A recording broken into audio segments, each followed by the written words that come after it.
There are some really good treats over there. Are there? Yeah, I shoved my plate to them. Mostly home baked. Intermission, yeah. I was just checking. Oh, if you want to, but you don't have to. And then, turn over to we'll pass our sheet. Okay. Fahmi is doing this without even having had a chance to spend a night here. It's like he's still feeling the jet lag. Oh, no. He just flew. His plane landed today. Good evening. Thank you for being here tonight. We're really excited to hear about Wadi Fouqin. We'll keep listening to him and I'll get it right. But he's coming here, and I'm not going to tell a story because between Christine and Fahmi, they'll tell you the story. But what I wanted to do, my name is Kathleen McClellan. I'm with the American Front Service Committee, partnering with United Methodist Church on this presentation. But it's really an important night, folks. As many of you know, today in the Iowa Senate there was a committee hearing, a subcommittee, on an anti-boycott, divestment, and sanctions bill. Punishing those who might engage in boycott, divestment, and sanctions against those corporations that are profiting from the illegal and brutal Israeli occupation of Palestinian land. So we put out some calls quickly today because we only found out last night. Nonetheless, the subcommittee voted unanimously to move this forward. Our calls. Committee. The committee. It wasn't a subcommittee. It wasn't a subcommittee. So- It was a committee that moved it So forward. it made it out of the funnel. Yeah. Okay. Yes. So the thing is, we're really going to step up our game, and we need you to be a part of it. So I'm going to pass this around. We may already have your name, but please give us your name and contact information. If you don't want to be contacted about this particular bill, just put no next to it, and we won't contact you about it. But we're going to be asking you to call your representatives, to call your senators, and to tell them vote no, have some public hearings, let the public have voice in this piece of legislation that's being rammed quickly through the legislature. So that's why I said it's an important night. We're delighted to have Fahmi. He's got a lot more to tell than just our little piece of the story. But I want you to know, too, that up here, a lot of you have these maps. This is updated one, and it's worse. You know, the disappearing Palestinian land. So I encourage you to take this when you leave. Fahmi's going to tell his story, and he has some material to pass out. But I'm going to pass this and encourage you to sign it, and maybe let's make some noise on this issue. And I'm going to turn it over to Christine Anders from First United Methodist Church. Thank you. Has been working with Fahmi all day.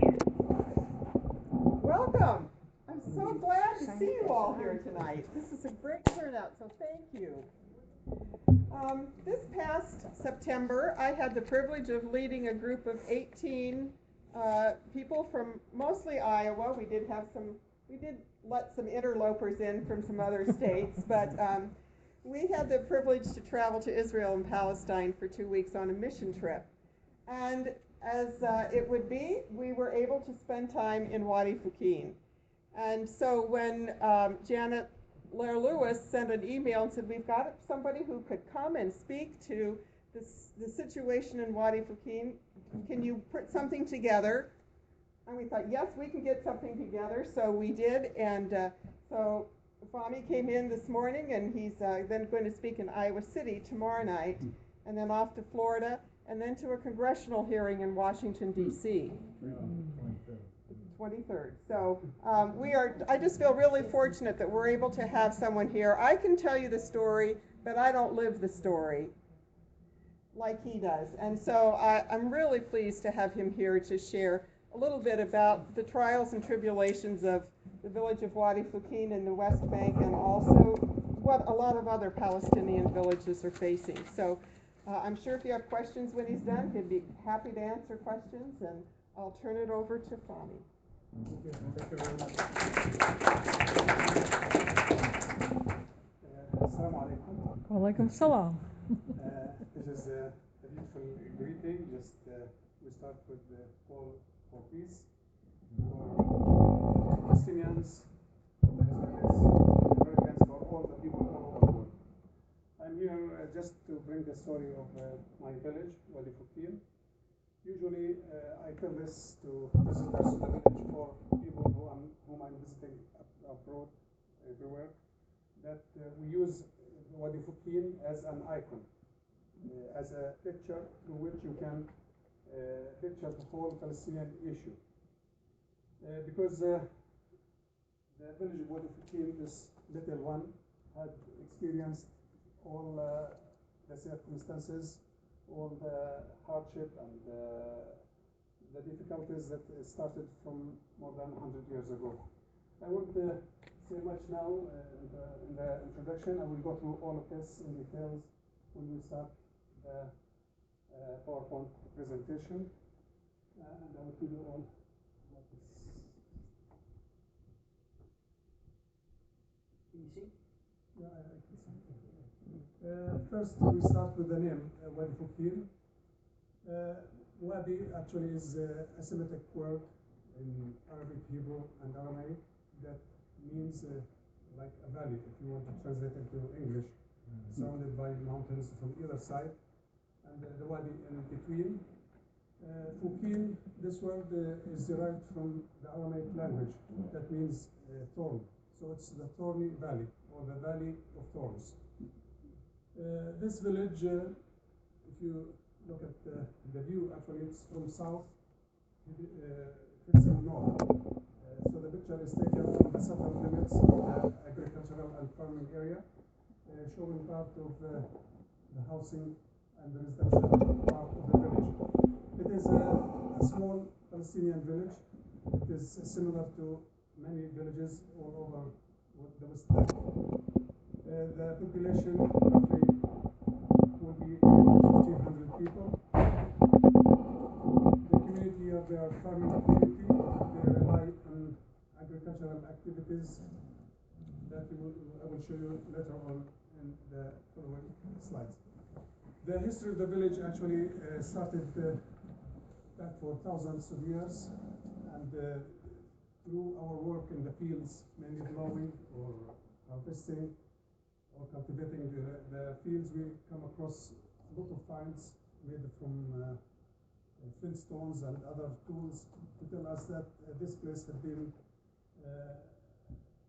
used by people since prehistoric age. So people lived in caves, and there are still a number of the caves in the vicinity of the village, in the place of the houses, and further to the south, to give confirmation that people resided here since thousands of years. And we continue to live here till recent days, and we are still, let's say, facing the consequences of the incubation that we will see in a minute. Here, as Fahmi showed you, a map that explains part of the Palestinian cause, or the roots of the whole Palestinian issue that started more than 100 years ago. The first one shows all Palestine in green, with a few spots that has been made the residential area for Jewish people who live as Palestinians, having the same rights, living with everybody. Then the crisis started mainly when the Zionists started to call upon Jewish people to come back to the historical homeland of the Jewish people. And then we can see, as a result of the conflict, Palestine has been divided into two states.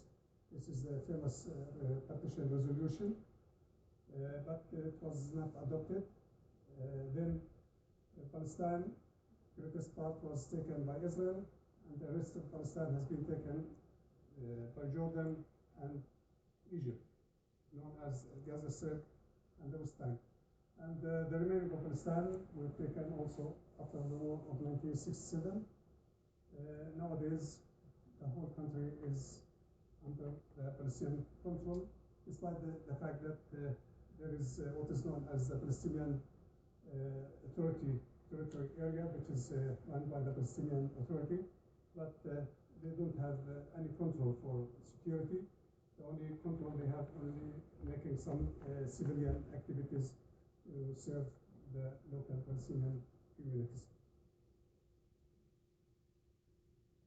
Here also shows the West Bank and Gaza Strip on the left. Gaza, as we know, Israel totally withdraw from Gaza, but it's still under siege from the Israeli side and also from Egypt side. They are just closing the exits, and people are completely trapped inside Gaza Strip. The most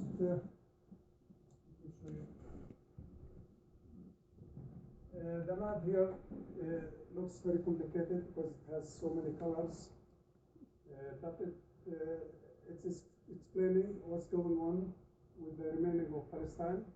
If you look at this red line, the red line actually is showing the projected wall, the segregation or separation wall that is being built by the Israeli authorities to separate Palestinians from Israel. But when we look at the green dots here, it shows the former 1948 borders, what we call it the green line between Israel and the West Bank. You can notice easily that the wall is being built further inside the Palestinian territories and eating up a lot of land. Part of the wall is done, especially around Jerusalem and the northern section. And here also some of the sections are done, while the remaining of the wall is still under construction. About the wall, I can tell you this experience that I witnessed. A few years ago, a delegation visited the village of Wadi Fouqin, which is located right here at the green line. And among the visitors, they were called the elders. And one of them was your ex-president Carter. And they came to the village and they have seen the settlement activities eating up the land, and we explained to them the suffering of the people, and they have to help us to stop the confiscation of what is remaining of our land. And it happened that a delegation from the Israeli community here of Sur Hadassah came to attend the meeting. And the rabbi of the Palestinians who came, he started his session by taking quotation from the Old Testament about the necessity of building a kind of fences around your land and house to protect your house and land. After he finished, Jimmy Carter told him, I understand you need to build fences to protect your house, but when you have to build this fence, you have to build it in your land, not in your neighbor's land. So it was a good answer, and there was a prize. Everybody was happy. And here you can see different colors. The brown ones, they are Palestinian communities. The green, the dark blue settlements, and the other color red is just military area used by the Israeli army. And the gray color is showing area C, which is totally controlled by the Israelis. We will go back to this categories area A and B and C later on. So for that, we must have remote control. Here also it shows part of the segregation or separation wall being constructed in a great part of the country, mainly from north of the West Bank and around Jerusalem. You can see towers for tower posts for the military to watch both sides of the wall. It's high, more than 11 meters or 30, 40 feet height. It's difficult to jump or to climb this wall. And one of the things that we used to argue whenever we had a kind of meeting with some of the Israeli peace activists, that instead of walls, we must make bridges between people to interact and have a kind of understanding. And by this, we can make peace between our people. When we build the walls, we make it even worse. And the other side is one of the checkpoints or terminals, and they didn't allow the Palestinian cars to go into Israel. Only yellow-plated cars, which means Israeli licensed cars can go. And many roads in the West Bank have been blocked, like the road block here you can see on the right. And down below is one of the settlements that created big crisis in early 90s, when they started with the project to build the settlement, which is called Hakuma. In Arabic we call it Jebel al-Ghanim. It is part of Bethlehem. The part on the top, you can see how this mountain looked like before they started the construction. It was a beautiful forest place, and on the top there were kind of remains of the Christian monastery from the 6th century, and people used to go there and for picnic or just to enjoy their time in this part. But all these trees have been uprooted, and they started initiating the settlement. The settlement being built here, it is completely separating Bethlehem, which is supposed to be this way, and from Jerusalem to the north. And even they are building hotels there, and it has been marketed to people in America and all over the world, come to visit the Holy Land, and you can view Bethlehem from here, because from the top of these buildings you can have a clear view to Bethlehem and the Church of the Nativity. So just trying to ban people from entering into Bethlehem, just you can view it from a distance.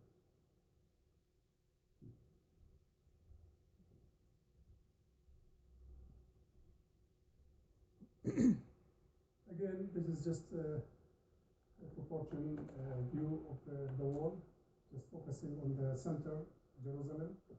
And Jerusalem is completely surrounded with walls. Bethlehem is supposed to be to the south of Jerusalem, separated completely from northern limits. Those who visited Bethlehem recently, they have seen the wall, and you have to enter through Israeli checkpoint. Wadi Fouqin.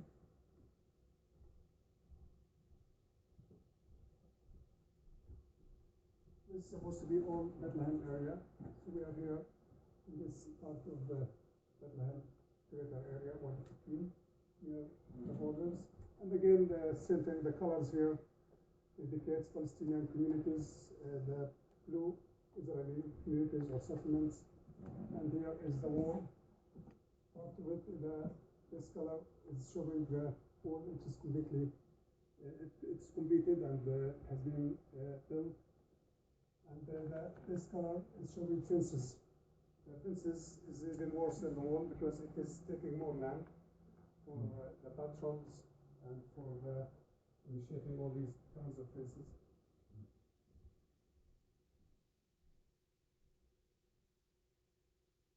And also you have a closer view, just trying to focus on Wadi Fouqin, related to the settlement of Bitar Elite, the blue color. And you can see it's growing even bigger and bigger than the village of Wadi Fouqin, and it is built over 3 Palestinian communities' land. Nahalil to the south, Wadi Fouqin to the west, and to the northeast is Husam.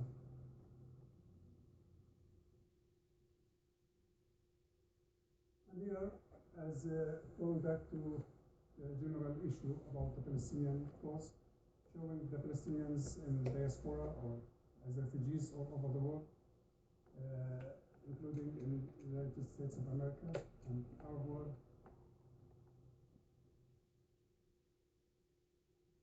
And here a satellite map showing also the same thing about the green line, the borders and the wall, and the black line that you can see is just pointing at the actual size of the land of Wadi Fouqin. It is much bigger than what is remained right now. And the land of Wadi Fouqin was taken, most of the land has been taken before initiating the state of Israel after 1948. It became now part of Israel, and the rest is being eaten up by the settlements like Bitar Elite and Sur Hadassah that is legal in the land of Wadi. That's right.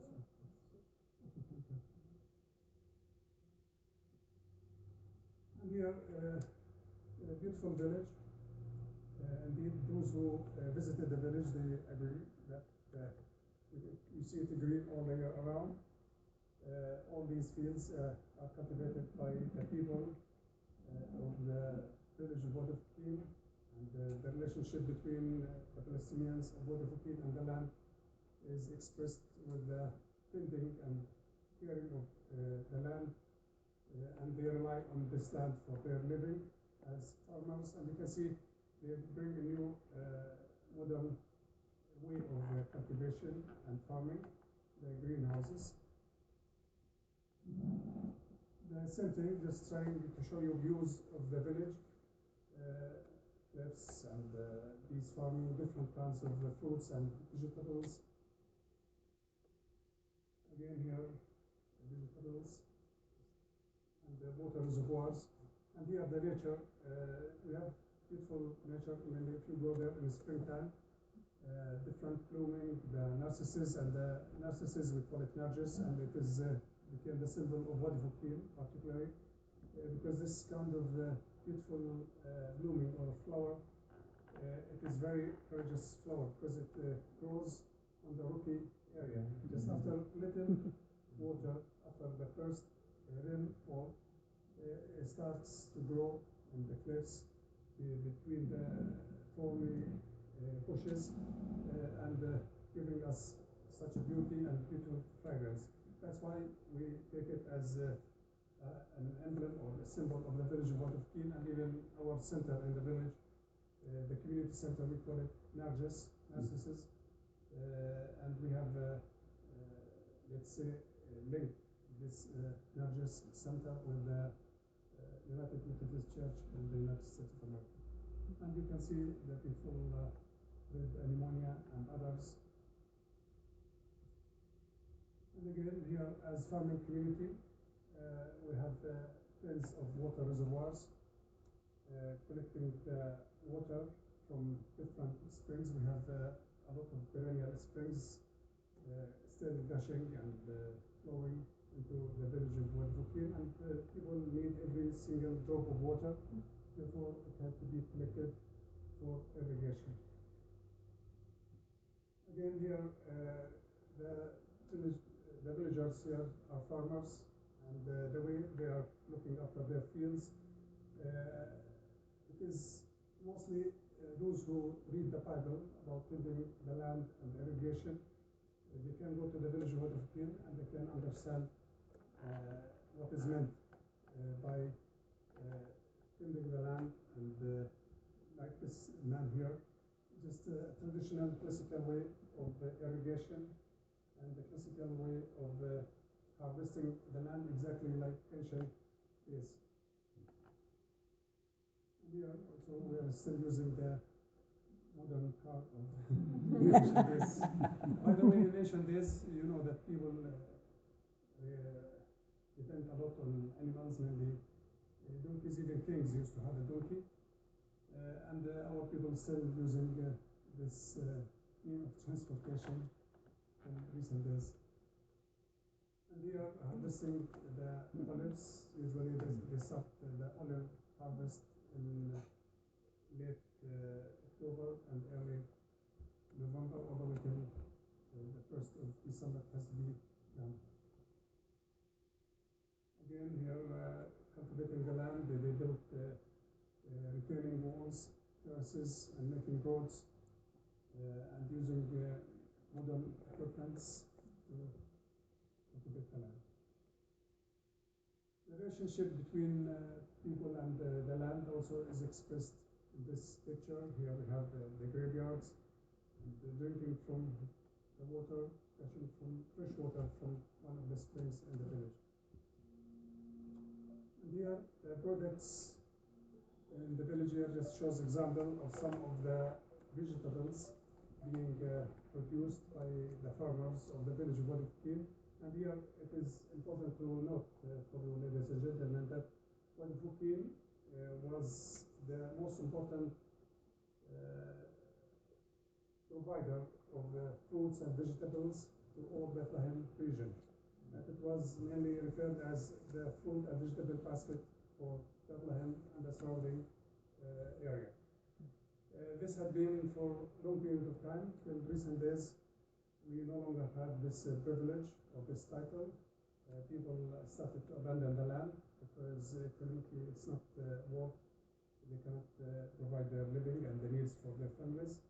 And we have many reasons for that. First of all, despite the fact that this is organic, fresh, healthy products of the land, but they cannot, let's say, compete with the Israeli products that are brought into the Palestinian markets and cheaper prices.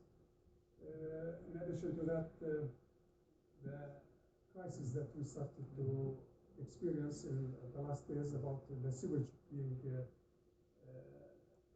let's say, the sewage came from the Bitar elite settlement and being allowed to gush down into the lands of Wadi Fouqin, contaminating all the lands. Part of the land has been abandoned, and the rest, and such a thing to happen, brought bad reputation to consumers. They said, oh, Wadi Fouqin has been affected by sewage that had been poured over the village from Bitar elite. Therefore, they started, they avoid buying the produce of Wadi Fouqin. The same thing, there are examples of fresh products, even oranges. Some people, they have oranges in the village because the climate allows such a kind of tree to grow. Honey, also, we have many people rely on producing honey, and it is distributed to the local market in the West Bank. Daily life also here shows how the people of the village of Wadi Fouqin live in harmony with the surrounding nature and the land. They take what they produce and they eat immediately. And here they prepare food even in the farming area, and they can enjoy their time and eat while they are harvesting and cooking from the vegetables that they already cultivated.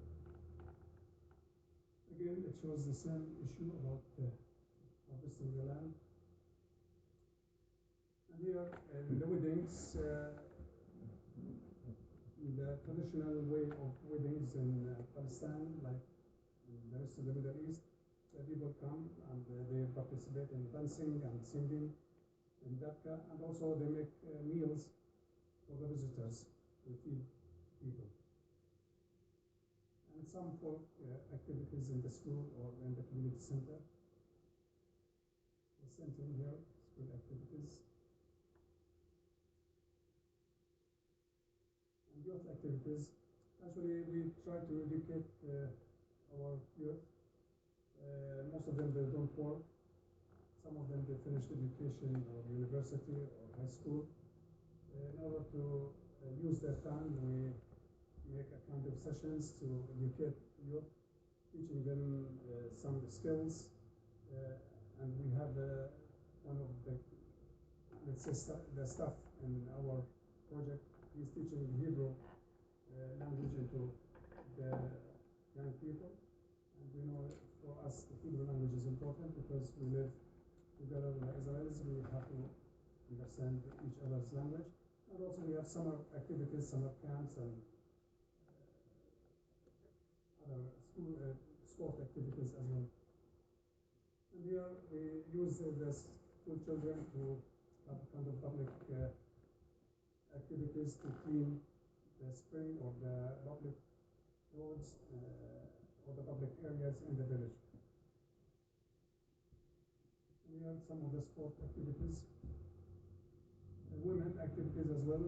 Women are an important part of our community. So we are just doing some embroidery or weaving baskets, and they also produce other kinds of jams, if we call it, or pudding from the vegetables, the fruits of the village. You can see in the next slide here.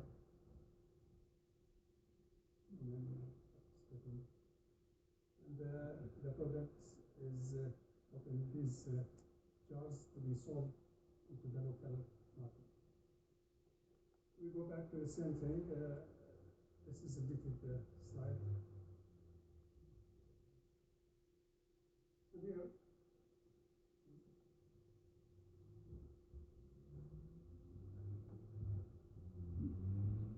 the same thing here. It shows the ongoing settlement of Bitar Elite, the dark blue, and the gray one is the expansion of Bitar Elite, which will be in the second phase, and they already started, and it will be connected to beyond the 1948 borders, or what we call it, the Green Line. And in order to make this project, they have been confiscated more land in the village of Wadi Fouqin and the village of Hussan further to the north. Here also satellite map showing the settlement of Bitar Elite.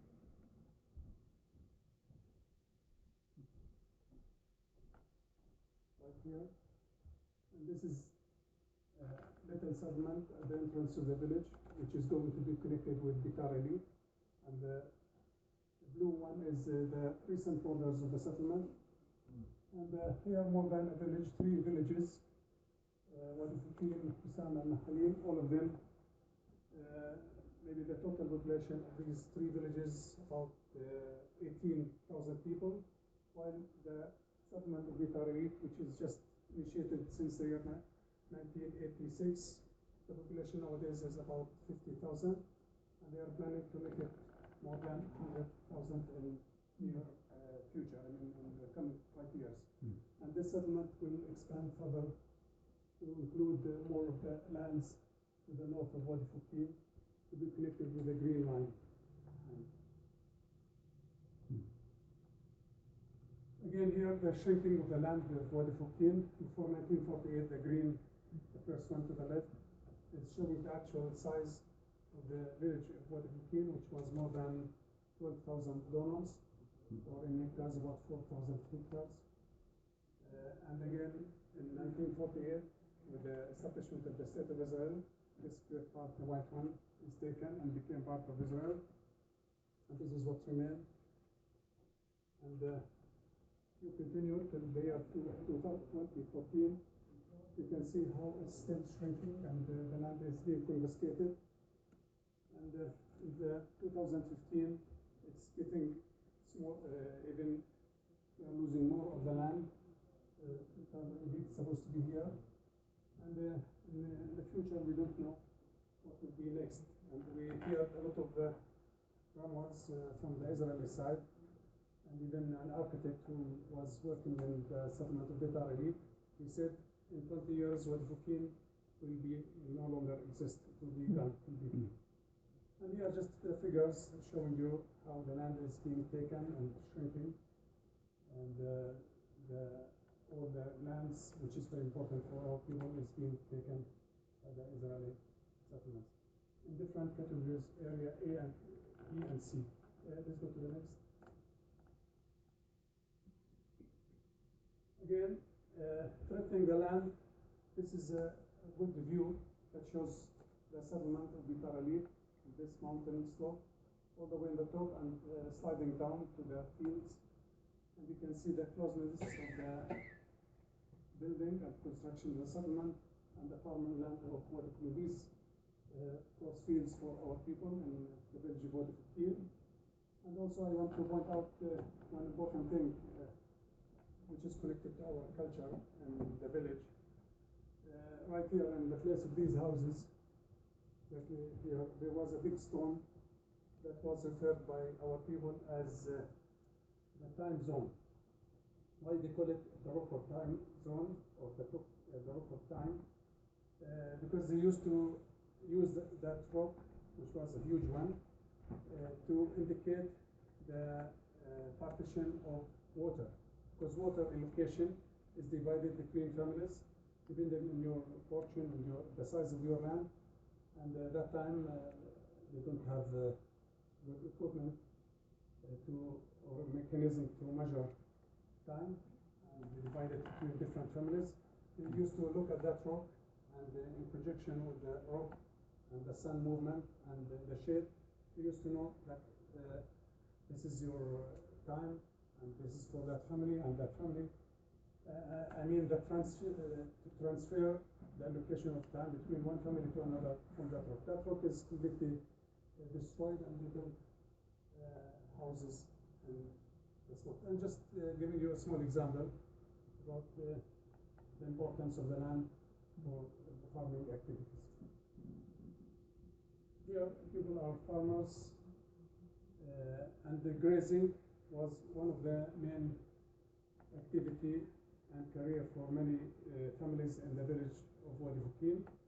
Nowadays, because the grazing area has been taken over by the settlements, so it has been shrinking, and people cannot have more cattle, sheep, and goats to be grazed in the area. Therefore, this kind of activity or job or career is declining, and only few people who still raise only a few, little number, maybe 20 to 30 sheep or goat. Again here, one of the sectors in the village, over to the south, it shows the farming area with what is known up to the here, the white building is part of the settlement, which is the storage of the sewage coming from the residential area of the settlement of Gitarali. So the sewage is collected here, and again, let's go to the next. They release the sewage whenever they need, when it is, let's say, it's full, the container is full, and they say it's blocked. Therefore, they release the sewage down to the fields. It's running here from all the way, because it's far on the slope of the mountain, so it's running down to the fields in the village. And the one that we have seen is in the southern part of the village, and they are initiating a new one in the northern limits in Sur Hadassah.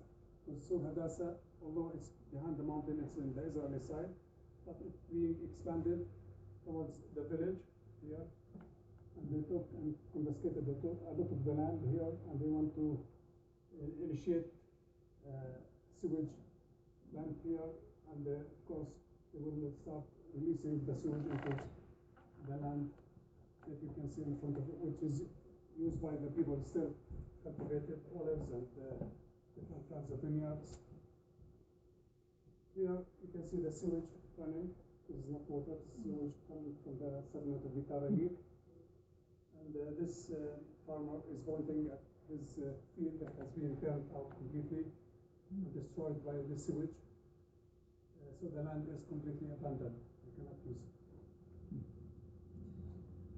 People living in the village since ancient days, and even these caves that you can see, they are also in the agricultural or farming area.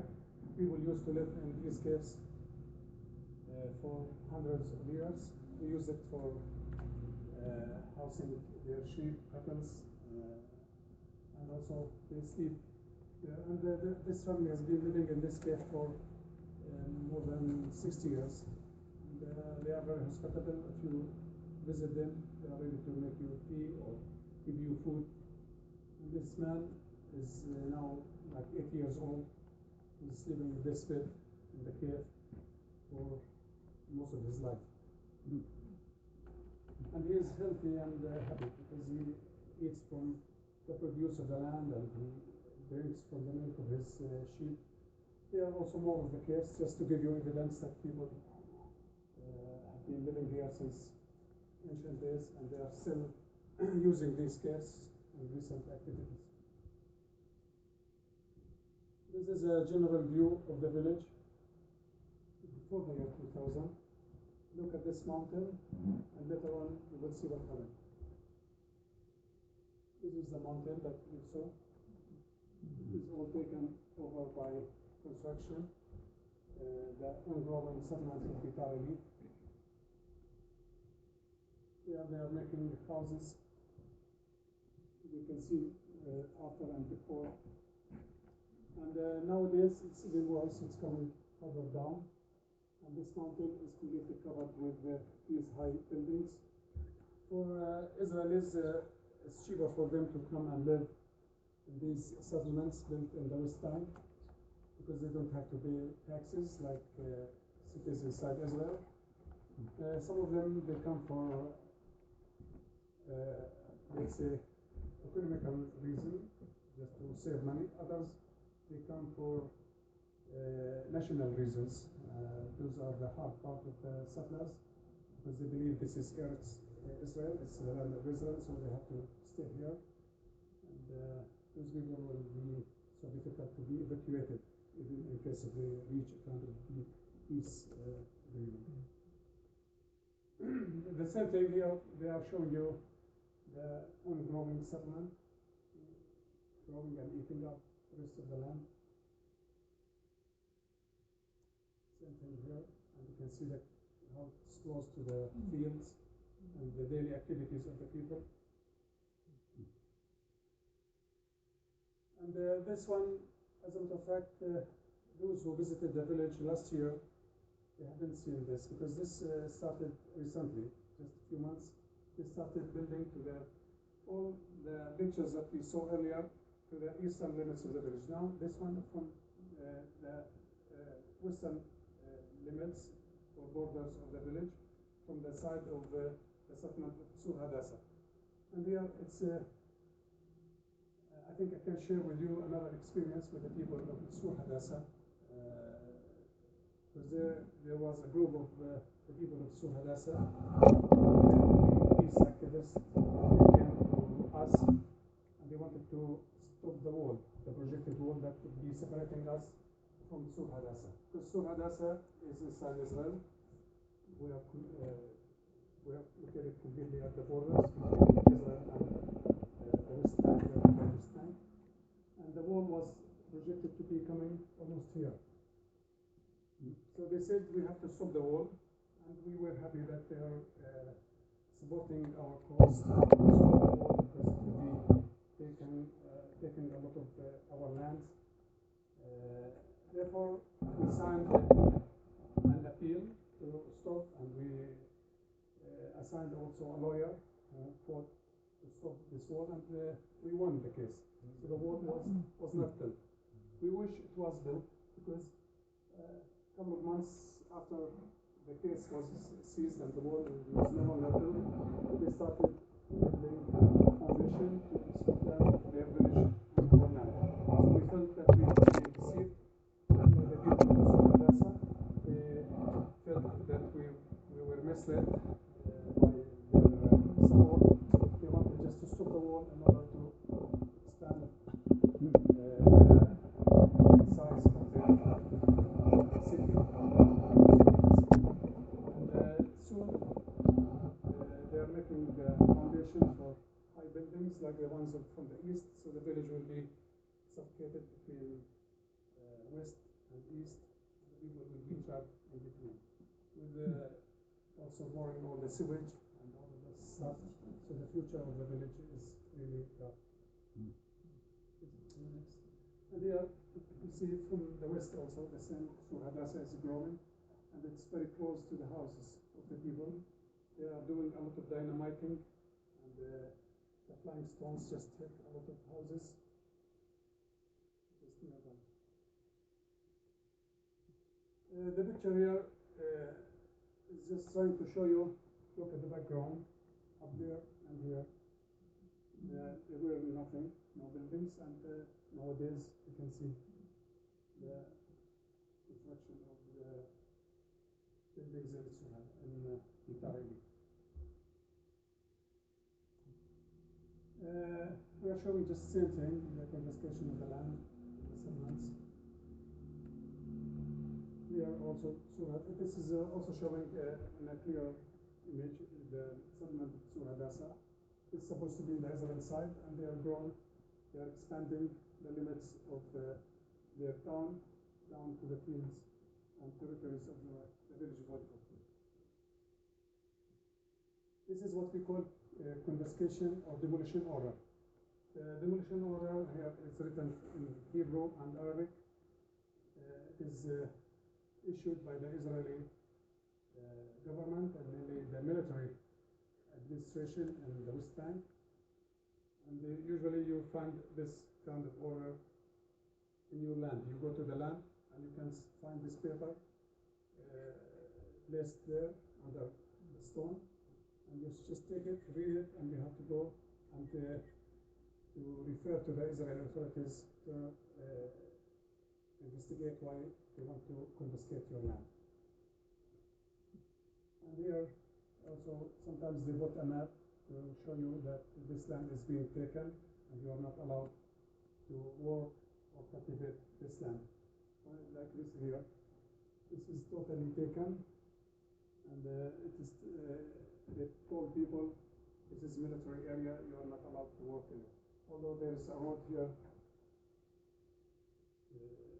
for the villagers, and all this is farming land. Please go to the next. And sometimes they put the warning of the confiscation or demolition order in signs like this one in Hebrew and Arabic.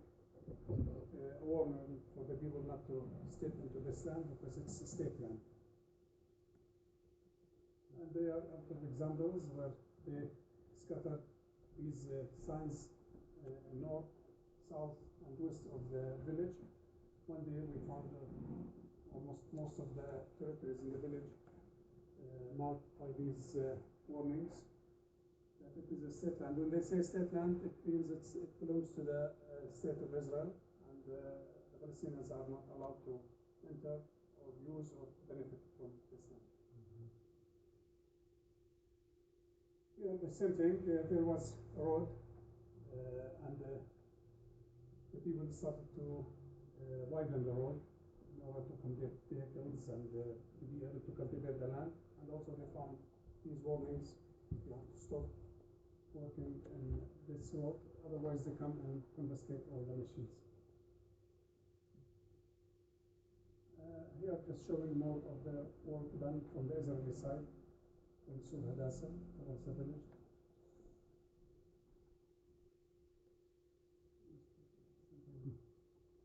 Here just destroying some of the fields. Here the field, this orchard where it was planted by olives, vineyards, and all kinds of fruits, and it has been destroyed in just a couple of hours, become like this.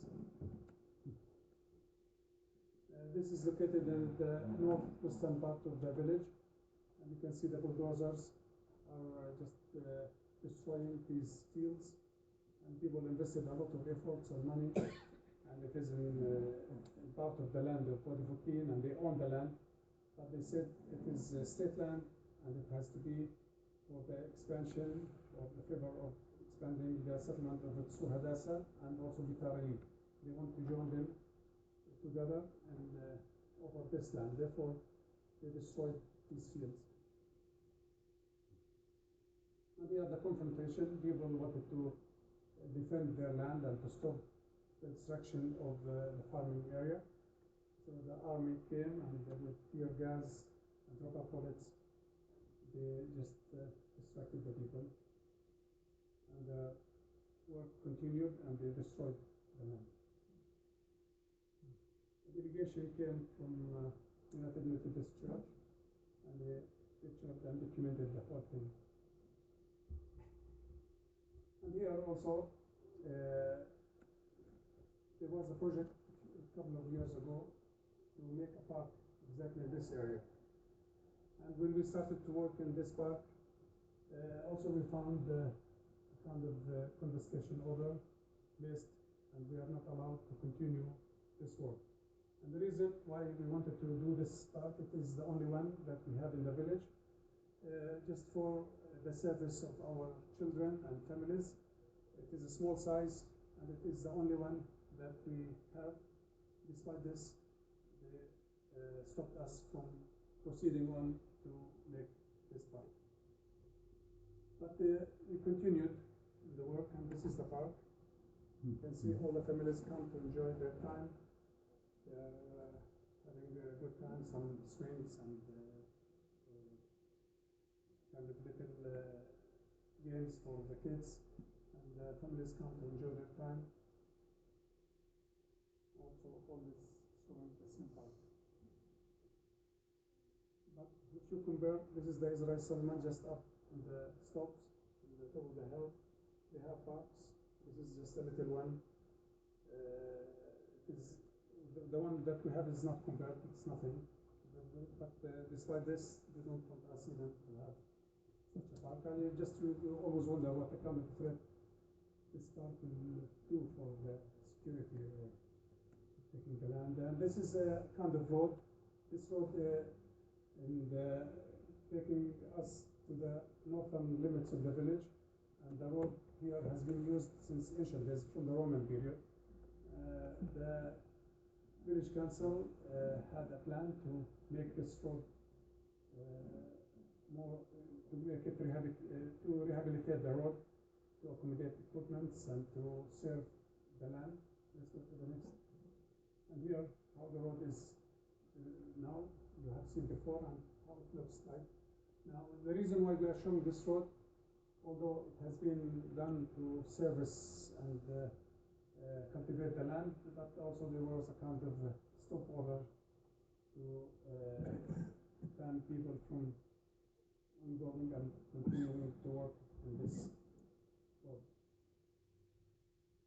And also there was a kind of demolition orders to these paraxes for animals, also built in the village. The owners wanted to make it as a little farm for sheep, goats, and cows, but also they have been given equipping orders to be demolished. The kids are playing in the streets, as you see, so they need a soccer field, playground. And here we started to build the soccer field, the playground, within the land of the village of Wadi Fouqin, with a generous contribution from the local ministry church here, the Methodist Church, and we found kind of order exactly in the center here, under a stone. It says you are not allowed to continue the work because this is a state land, it is the land of Israel. And to continue the work, you can see this is some people here visited the playground and they have seen the work, and now we continue with the retaining walls, and later on in the second stage we'll have a kind of grass. And this playground is very important, the soccer field, not only for sport activities, but it will be also kind of meeting point for all the people of the village to have festivals or meetings or other activities, because here they will make kind of stadium, seats, and so it's very important. It's the only one that we have in the village. It's not yet finished, but we are still working on it. Yeah, the work is in progress.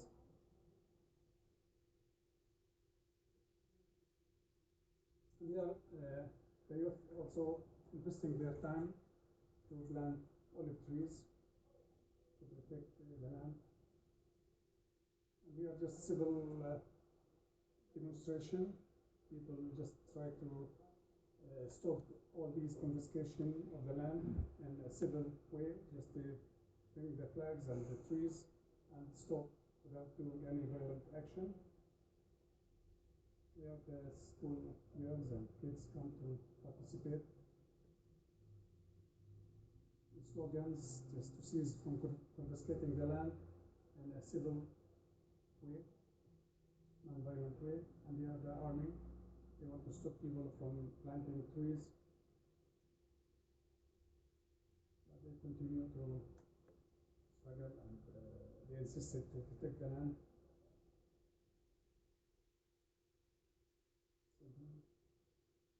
And the retaliation, the response by the Israeli army is showering people with tear gas bombs.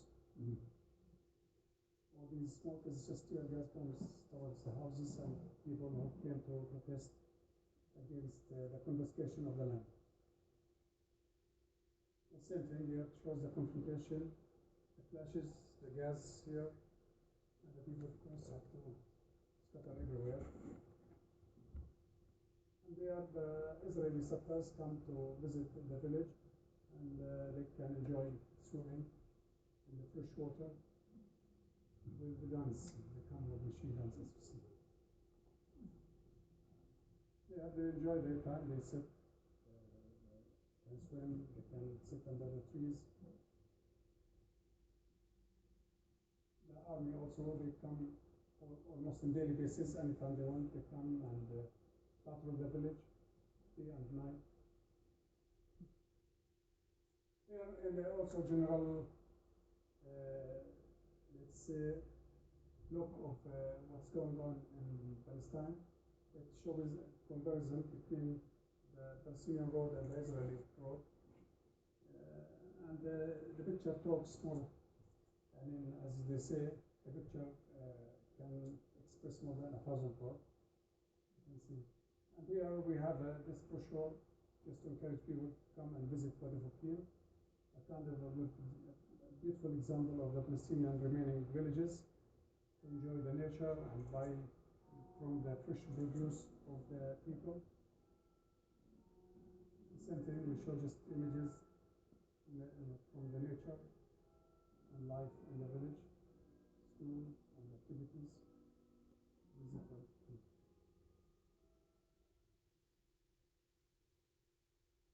And here, the campaign that has been launched to save Wadi Fouqin. Actually, we started this campaign with the support of people in UK, in Britain.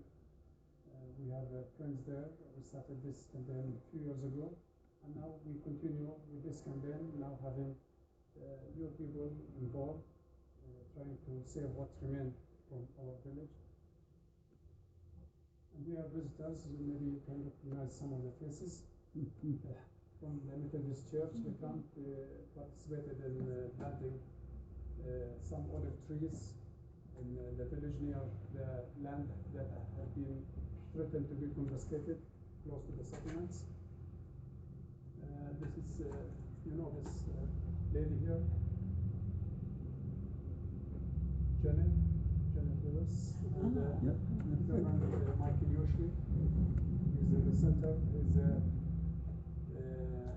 one who inspired all of us with his wisdom to start this joint work together between people of Wadi Fouqin and the United Methodist Church. Our work together to work for justice and save Wadi Fouqin. Again, here are some of the activities and visitors. We just give the people what we say gifts, just as appreciation to their support to our cause. And here are also visitors coming, and the last one that we welcome them and we show them around. They saw the soccer field.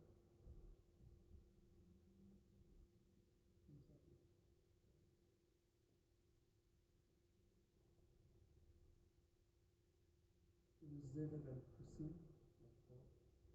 And we are Canadian group, just visited before I came over here. We visited the village, and they went down to the fields. We had pictures, and we told them about the situation, and they promised to bring the words and to call upon for peace and justice for the Fouqin. And next week we have the briefing in Washington, D.C. The mayor of Wadi Fouqin is there, and also another two people of the village. will join them as well. And we have this briefing in Washington, D.C. with great hope that there will be a kind of justice, and we believe that justice will prevail, and all the people in the region will live in peace. And we don't want anything, we just want to stay in our land and to live like everybody else, like you and others, without fear, without being threatened to be expelled anytime. Here, ladies and gentlemen, I want to tell you one thing about the importance of the land. The land for us as Palestinians, it's our past days. We have been living here, and we have memories. We lived in this land for many years. In recent days, it is the place that is receiving us, and it is our future dream for, let's say, to expand, to live in peace, or to have a natural life. So if we lose this land, we lose our existence. So the land is really very important, as it's important for every person all over the world, but for us as well, and we are people who really want to live in peace. So this is just, it was long, I know, but we have to show most of these slides in order to explain the picture as much as we could. I hope it was clear enough.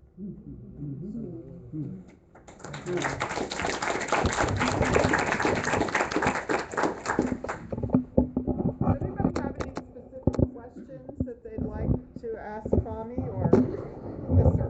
Yes. You mentioned during your formal remarks that the Israelis come and go as they please.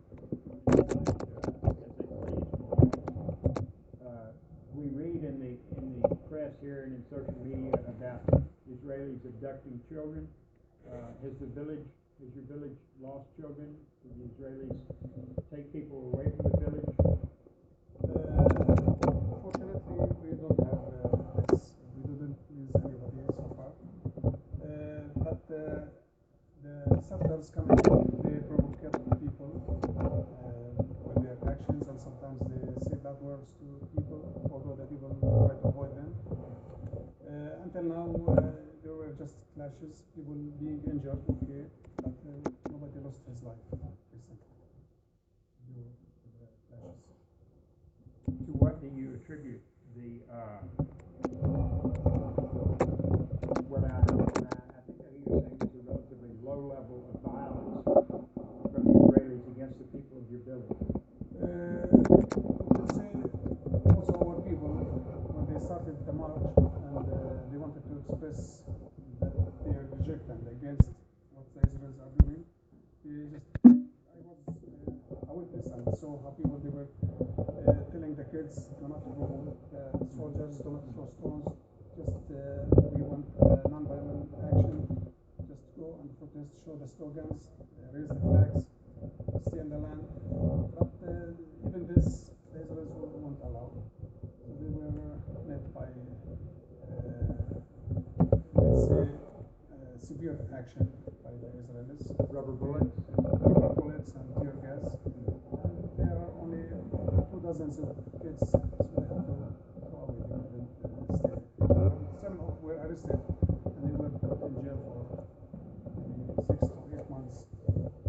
Others are still in jail until now. Are there international observers there? Some came, that's right, sir. We have visitors coming from time to time, and some of the activities, these protests, we have kind of international presence. Some people came from Europe and I think from America as well. So they have witnessed and documented this. So the violence that you talked about, the rubber bullets, and is this occasional or a regular feature of life in Wadi Fouqin? I would say whenever we have an activity, it is like that, yeah. So whenever we have this activity to demonstrate or to march and let's say, protest against the confiscation, we expect to have such a kind of retaliation and response. But we don't have it in ordinary days. We don't have it. But the Israeli army, they come almost on daily basis every time they go. But it is not necessary to have a confrontation every time. The people that have their land confiscated, what do they do? Does somebody else help them live then, or what happens to them after their land is taken? When such a thing happens, they go to the court. Although they know that, they always say, we know the Israeli justice, they won't come to our side. They assign a lawyer, and the lawyer mainly being financed by people they collect money, and sometimes the Palestinians have to give some money for the lawyer. But in terms of living, we have our people are what we say the community. They have a kind of social life, very close social life. They help each other. Besides, there are some NGOs also. They help those people who lost their livings.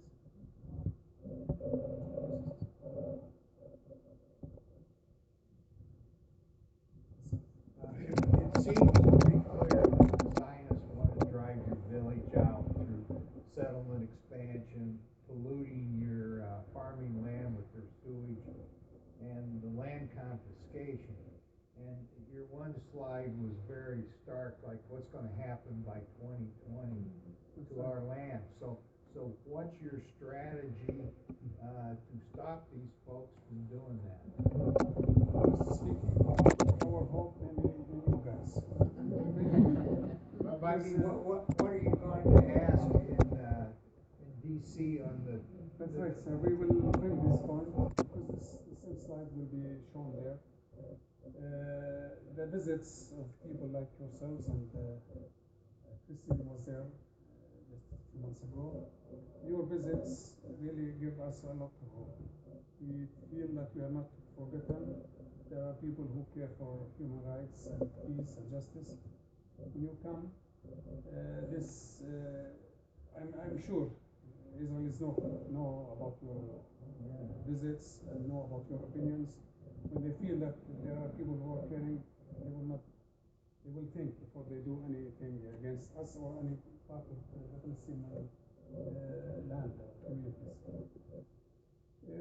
For us, we are not optimistic of the future days because the settlements are still growing and growing, with making our life so hard, no living, with let's say with the sewage also flowing from south and east to the people and their lands. By doing so, they are just forcing people to leave the land and go. And one of the things that I want to tell you about Wadi Fouqin, that it is, let's say, a microcosm of the Palestinian issue. We were able to come back, although we lived almost 30 years away from our land. Because people of Wadi Fouqin, they were expelled from their land in early 50s, 1950s. And they became refugees in Bethlehem and other area. And most of them, they even left the country to Jordan and other international countries. After the war of 1967, when all Palestine became under the control of the Israelis, our people started to go to the village, and they were allowed by the Israelis. So the Israelis realized that they had made a mistake by allowing our people to go back to their land, to Wadi Fouqin. And we are the only village in all over Palestine. We know that there are hundreds of villages and cities have been depopulated. We are the only village that were able to return to their own land. So by doing so, they wanted to fix this mistake, and they wanted to force us to leave the land. And they admitted that. They said that. And people who work in Israel, many of the Israelis, hear that they are from Wadi Fouqin, they always say negative things, that the future of your village is not promising, is not, let's say, encouraging. And mostly they say in a few years, 10 or 20 years, your village will be gone completely.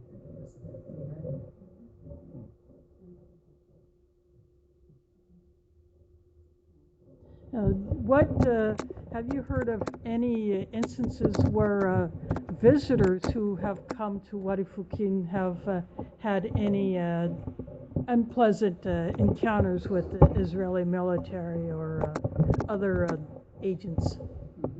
Yeah, one of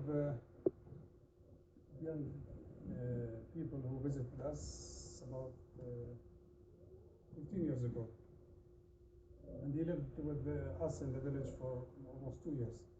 He's from England, and he was denied access to Israel for 10 years. He was not able to come back to Palestine because the Israelis banned him from entering into Palestine, because he was,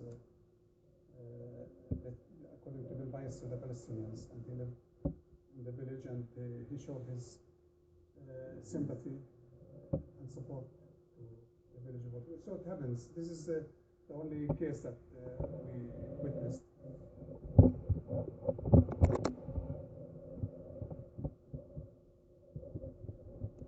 Anybody else? Arden looks like he's thinking about it. Well, this is so depressing. I don't know how you maintain your sanity in this oppressive environment. Unfortunately, we are used to this. It's not good to be used to suffering and injustice. It is not really easy, sir. And I was just talking to my friend Steve about you guys. I know you have very good feelings and you are nice people. You are sympathetic to the Palestinians. Whatever you feel, you will never feel like a Palestinian. Even if you come and live with us, but you will never feel how desperate the Palestinians are. And anytime, maybe the situation will explode completely, because the people are fed up. They lost any hope of any approaching solution for the end of their suffering. So this is not really good. And many people who are frustrated, they leave Palestine, Arab countries. It works, unfortunately. Because eventually any person thinks of his own life and his family. So he thinks, okay, I have to go and have a better life. How many Palestinians are there in the rest of Palestine? The number of Palestinians all over the world will be about 12 million. In Palestine, you have 3 million in the West Bank and 1 million and more in Gaza. But total population of the Palestinians, 12.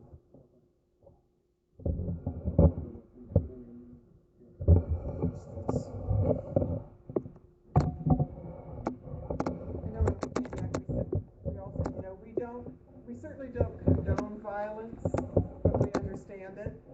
I mean, if you lived with this day after day, you can see how you would reach a boiling point at some point and say, enough is enough of this. So we certainly understand that, even though from an outsider's point of view. So, any other questions? Oh, Kathleen. I just wanted to make a quick point, if you don't mind. You've been very generous not to talk about the U.S. role. And the U.S. is giving up to about $4 billion a year to Israel with no strings attached. They can use it as they want. They're supporting the occupation, the oppression, the killing.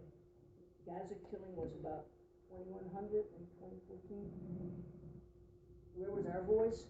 I mean, I know some people spoke up and we have to keep doing it.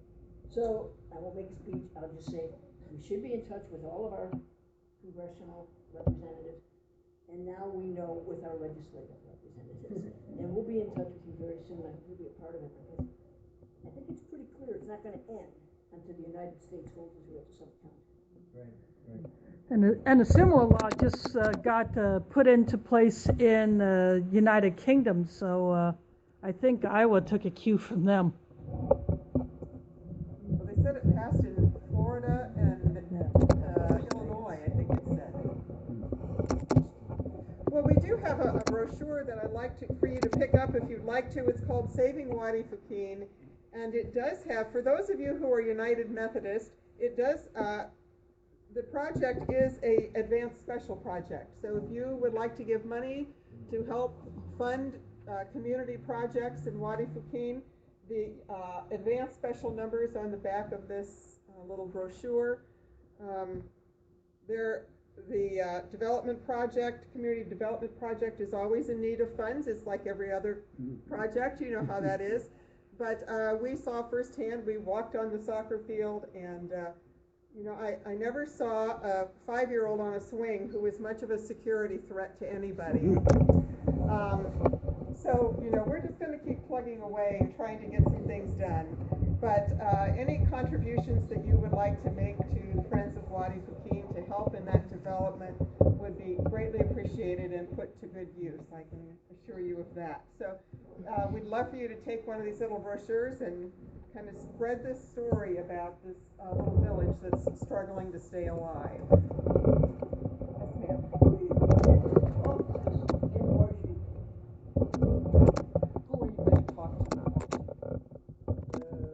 The invitation is open to anybody who wants to come, but we focused on the members of the senators. Anybody comes, sometimes media, because in previous occasions a lot of media came and there was a good coverage about the event, and it had been resulted by a visit of U.S. consulate in Jerusalem, who came to see Wadi Fouqin. He wanted to see what this place is making all this propaganda to people of Wadi Fouqin. So it is fruitful, and we want people to know about Wadi Fouqin, not to be marginalized and forgotten. The more people they know about us, the safer the future will be for our land and our people as well. We did send information to both of our Iowa senators, to our congressmen, so, and invited them to come, or at least sent a staff person to that. So we're hoping that someone will show up. Make sure that by the presidential Yeah. I'm so tired of hearing all of them say Israel is our greatest ally. They need to hear stories like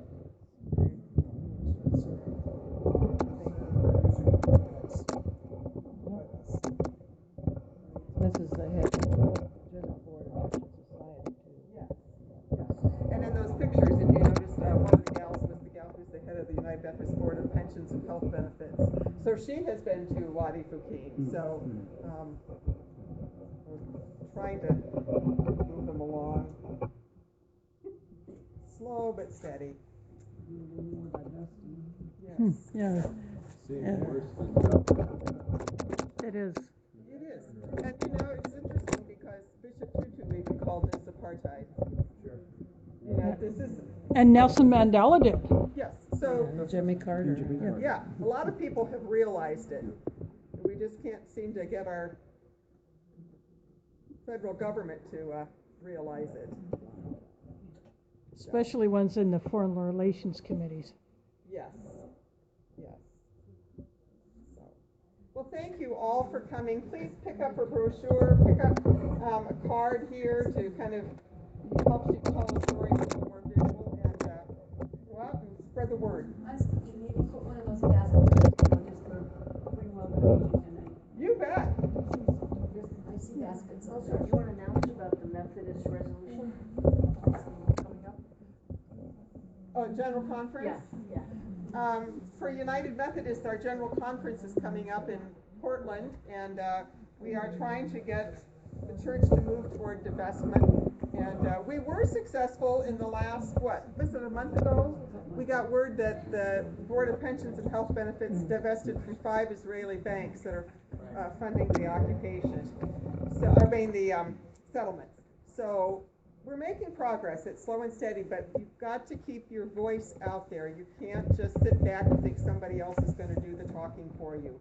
So if you know somebody who wants to contact them and tell them to support the resolution to divest from the 3 companies. Right. There's several resolutions, but they all have to do with that. So yay Memphis. But there is some active lobbying not to divest, and it's being shown to people from other nations, trying to get them on board with that. So it's really important. We really have to make our I saw today that if you are going to the Oscars, and if you are getting a goodie bag, you know, if you're one of the lucky people to get a goodie bag, you get a free, all-expense-paid trip to Israel. I had seen that also online. Yeah. Darn. Well, and Christine, remind them to come out on the 26th. Oh, yes. So we're going to also have another program on the 26th at Grace United Methodist Church, a program called Seeking Justice for Our Palestinian Brothers and Sisters. And Eloise and I and Kathleen and John, who has recently returned from Gaza, will be doing a little speaking. So at 7 o'clock at Grace, we'd love to have you stop or invite your friends and neighbors and anyone else that will listen to the story. Yeah, give the address so that so people know where to go. Grace is at about 37th and Cottage Grove. And have a cookie. The 26th. Yes, have a cookie. We don't want to take cookies home. And that's at 7 o'clock? 7 o'clock, Okay. yes.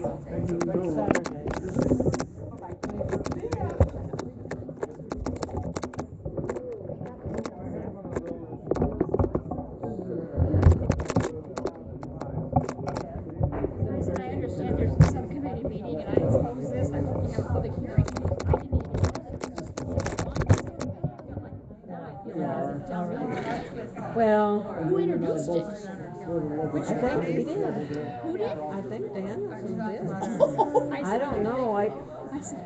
Oh, I didn't, like, I know all the I don't benefits. remember at what point that I saw that. It was a few days before today, but Why would they even add one? I don't know when they had the subcommittee. Evidently, nobody knew about this last night. Yeah, I didn't know it was coming. I feel like I have to go back and see what I said to him. It sounds so dumb. Not much we could do at this point.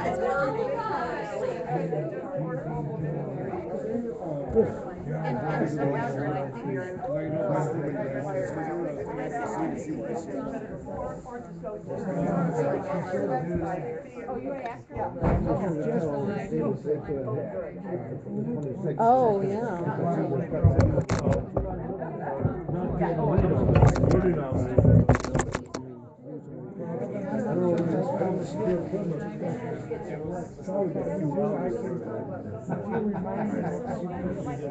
I know how did that come out? I think I know what's next when I drop down.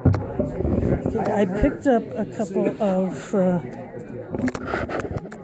see if I can focus on the website. You can go to that website for more information, or you should have a donation page, or you can send a donation to this address here.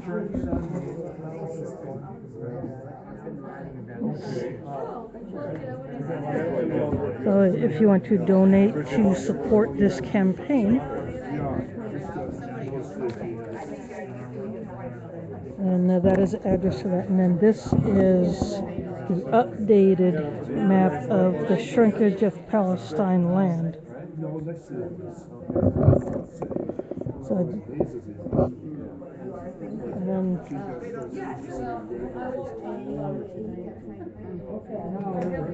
so, And I have a son who's I'm just giving you a close-up of the back side of this card. he's on top of it. So I'm just going to refocus that. But that will do it for tonight.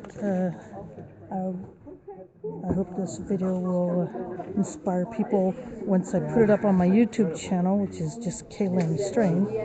It's my YouTube channel. You can go there. I will upload this to YouTube later when I get home. And so once you do see that, or share it from my Ustream, because it will be there for 30 days until Ustream dumps. But again, thanks for watching, and I'll see you on the stream.